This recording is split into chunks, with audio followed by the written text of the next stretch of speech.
आज मैं तुम्हें एक कहानी सुनाऊंगा। गांव का अनसुलझा राज प्रस्तावना। गांव के एक छोटे से गली में रहने वाले रामू नामक लड़के की कहानी है।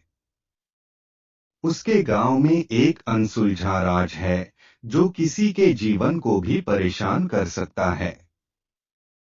इस कहानी में संज्ञान ले कि क्या वह राज रामू के जीवन को भी प्रभावित करेगा और उसे अपने गांव का सच जानने का मौका मिलेगा। गांव में हर कोई एक दूसरे के बारे में कुछ न कुछ छुपा हुआ जानना चाहता था। एक दिन रामू अपने दोस्तों के साथ गांव के पुराने हवेली के पास चला गया। हवेली के बारे में कहानियां सुनी जाती थीं कि यहाँ कोई अनसुलझा राज छिपा है। रामू और उसके दोस्तों ने हवेली के बारे में और जानकारी इकट्ठा की। वो जानते थे कि उस हवेली में एक पुराना कोष्ठक कई सालों से छुपा हुआ है। लोग कहते थे कि जो भी उस कोष्ठक खोज लेगा, उसे हवेली के मालिक बड़ी देनदारी करेगा। रामू की दिलचस्पी बढ़ गई और वो अपने दोस्तों के साथ उस कोष्ठक की खोज में निकल पड़ा। लेकिन वो किसी भी खोज में सफल नहीं हो पा रहे थे।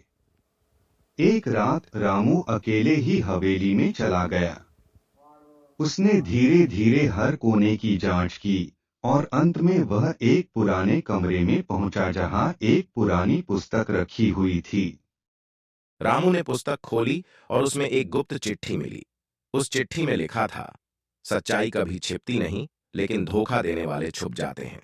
रामू को आखिरकार समझ आ गया कि गांव के अनसुलझे राज की सच्चाई कुछ भी नहीं थी। ये बस एक चलकाला था जिसे लोगों को डराकर उनसे लाभ उठाने का तरीका था। रामू ने गांव को इस सच्चाई के साथ रोशन किया और उसने देखा कि लोग कैसे धोखा खाकर उनके साथ खिलवाड़ कर रहे थे।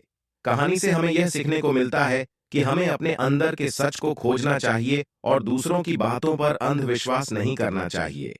सच्चाई से भाग नहीं सकते और आज की कहानी खत्म हो गई। कल मैं तुम्हें एक और कहानी सुनाऊंगा।